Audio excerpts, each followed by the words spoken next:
বিদেশ থেকে কিছু ইউটিউবার, বিশেষ করে ফ্রান্স থেকে কয়েকদিন আগে 2 জন ইউটিউবার অর্ডার দিয়েছে আমাকে হত্যা করার জন্য।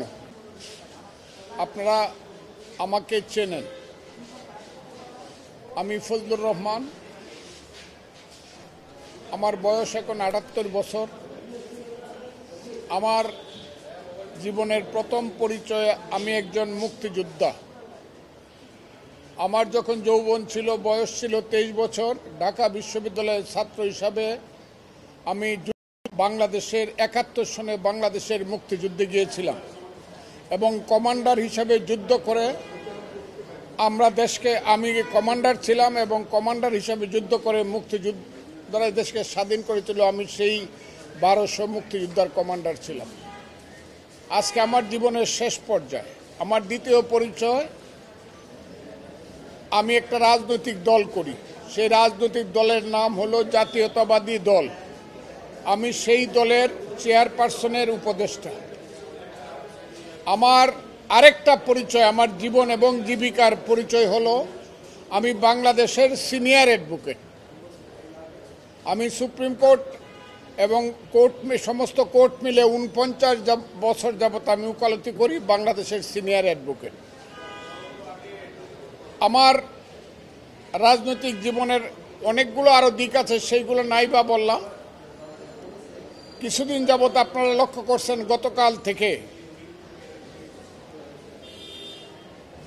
আমার বিরুদ্ধে ঢাকা বিশ্ববিদ্যালয়ে কিছু সন্তান স্লোগান দিয়েছে। তারা আমার উপরে বিক্ষুব্ধ হয়ে অনেকগুলো কাজ করেছে। আমি তাদেরকে দোয়া করি, তাদেরকে আল্লাহ বাঁচিয়ে রাখুক এবং তাদেরকে আল্লাহ আরও উন্নত করুক। তাদের প্রতি আমার ব্যক্তিগত হিংসা থাকার কোনো প্রশ্ন ওঠে না, কারণ আমার এই যে সন্তান বাম দিকে দাঁড়িয়ে আছে, সে আমার সবচেয়ে ছোট সন্তান। তার নাম অভিক রহমান, সে এখন ব্যারিস্টার। আমার স্ত্রী দাঁড়িয়ে আছেন আমার ডান দিকে, উনার বয়সও কিন্তু 65 বছর যদিও, এবং উনিও সিনিয়র অ্যাডভোকেট লয়ার এখানে। গতকালকে আমি হঠাৎ করে বিকাল 5টায় আমি জানতে পারলাম আমার নামে আমার দলের পক্ষ থেকে একটা শোকজ নোটিশ হয়েছে। কিন্তু নোটিশটা আমি মানুষের কাছে শুনলেও রাত্র 9টায় নিজের হাতে পেলাম। সেই নোটিশ পেয়ে আমি যা জানতে পারলাম, আমার দল আমার কিছু কথার ব্যাপারে আমার কাছে জানতে চেয়েছে, কেন আমি এইসব কথা বললাম। সেই উত্তর আমি নির্দিষ্ট সময়ে আমার দলকে দিব এবং আমার দল আমার ব্যাপারে সিদ্ধান্ত যা নিবে সেটা আমি মাথা পেতে মেনে নিব। এটা ভিন্ন ব্যাপার। কিন্তু আজকে সকালে ঘুম থেকে ওঠার সঙ্গে সঙ্গেই আমার বাসার সামনে, যে বাসায় আমি থাকি সেটার নাম হলো কনকর্ড, দুদকের সামনের যে 20 তলা বিল্ডিং, এই কনকর্ডে আমি থাকি। আমি শুনলাম স্লোগান হচ্ছে কয়েকটা। আমি দেখলাম উপর থেকে 7 থেকে 8 জন ছেলে মেয়ে স্লোগান দিচ্ছে, খুব বিশ্রী স্লোগান, ফজলুকে হত্যা করো, ফজলুর রহমানকে গ্রেপ্তার করো ইত্যাদি।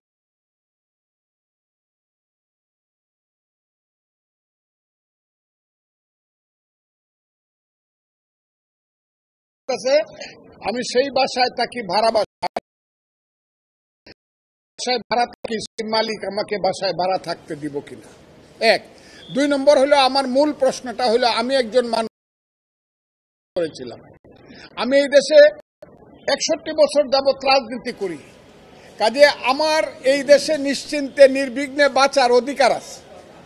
এটা আমার কনস্টিটিউশন এবং ফান্ডামেন্টাল রাইট।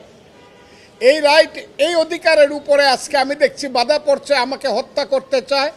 এবং বিদেশ থেকে কিছু ইউটিউবার, বিশেষ করে ফ্রান্স থেকে কয়েকদিন আগে 2 জন ইউটিউবার অর্ডার দিয়েছে আমাকে হত্যা করার জন্য। RICL TMX, যুগের পর যুগ স্থাপনা থাকে মজবুত। এবং কালকে রাত্রে বা পরশু রাত্রে দেখলাম এরা সবাই জামাতের লোক, তারা বলেছে ফজলুর রহমানকে গলা কেটে হত্যা করতে হবে ইত্যাদি। সেইগুলা তারা দূর থেকে বলছে, কিন্তু ছেলেরা একদম আমার বাসা পর্যন্ত গিয়ে যেভাবে স্লোগান দিচ্ছে, এতে করে আমি আশঙ্কা প্রকাশ করছি, শুধু আমার জীবনে আমি মৃত্যু ভয় পাই না, কিন্তু আমি মনে করি অপমৃত্যু তো আমার প্রাপ্য না। এই দেশটার জন্য আমি যুদ্ধ করেছি, কাজে আমার এদেশে বাঁচার অধিকার আছে। আপনাদের মাধ্যমে আমি সারা বাংলাদেশের 18 কোটি মানুষের কাছে জিজ্ঞাসা করতে চাই, হে বাংলাদেশের মানুষ, আমি তো আজ থেকে 54 বছর আগে আপনাদের জন্য যুদ্ধ করেছিলাম। আজকে স্লোগান দাও, তোমাদের জন্য একটা স্বাধীন দেশ সৃষ্টি করার জন্য আমি যুদ্ধ করেছিলাম। তোমাদের কাছ থেকে কি আমি অপমৃত্যুটা আমার কাম্য? যদি আমার কোনো কথায় তোমরা মনে করে থাকো আমি দেশের বিরুদ্ধে কথা বলছি বা তোমাদের কর্মকাণ্ডের বিরুদ্ধে কথা বলছি, আমার বিরুদ্ধে মামলা করো, আমাকে গ্রেফতার করো, আমাকে শাস্তি দাও। কিন্তু আমাকে হত্যা করার জন্য আমার বাসা পর্যন্ত মব সৃষ্টি করে গিয়া, যেটা গত 1 বছর যাবৎ বাংলাদেশের সবচেয়ে, এই পৃথিবীতে এবং বাংলাদেশের সবচেয়ে একটা কুখ্যাত নাম মব, সেই মব জাস্টিস আমার উপরে কি চলতে পারে কি না এবং চলবে কিনা আমি প্রথমে বাংলাদেশের মানুষের কাছে জিজ্ঞাসা করতে চাই।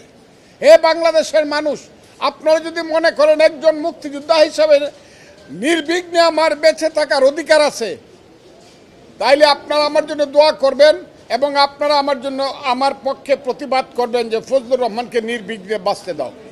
1 2 নম্বর হলো দলের ব্যাপারে আমার সঙ্গে দল যে শোকজ নোটিশ করেছে, সেই শোকজ নোটিশটা খুব স্বাভাবিক। একটা দল যদি মনে করে তার কোনো রাজনৈতিক কর্মী ব্যতিক্রম কোনো কথা বা কাজ করছে, দল শোকজ করতেই পারে এবং সেই প্রশ্নের উত্তর আমি দেব। সেইটার সঙ্গে তো এই মবের কোনো সম্পর্ক নাই। কাজে আমি আপনাদের সব কিছু মিলিয়ে আপনাদের মাধ্যমে আমি দেশের মানুষ, আমি আইন শৃঙ্খলা রক্ষাকারী বাহিনী, নিরাপত্তা বাহিনী সবার কাছে আমি আহ্বান করতেছি, আপনারা আমার ফান্ডামেন্টাল রাইট, মৌলিক অধিকার এবং আমার সন্তানদের বেঁচে থাকার অধিকার, আমার স্ত্রীর বেঁচে থাকার অধিকার আপনারা দয়া করে নিশ্চিত করুন। এবং আইন শৃঙ্খলা রক্ষাকারী বাহিনী আজকে যে ভূমিকা নিয়েছে আমি সেই ব্যাপারে সন্তুষ্ট। আবারও বলছি, আমি সেই ব্যাপারে সন্তুষ্ট। আমার বাসা থেকে ফোন করার সঙ্গে সঙ্গে 10 মিনিটের মধ্যে তারা এসে অন্তত আমাকে রক্ষা করার চেষ্টা করেছে, এখনও করছে। আর এখন 5 ঘন্টা যাবত এখন এই মব আমার সামনে, সেইটা সংখ্যায় যতই হোক, বিশ্রী স্লোগান দিয়ে মব বসে রয়েছে। আমি এই কথা বাসার সামনে বসে রয়েছে, আপনারা এই কথাটাও জেনে রাখুন।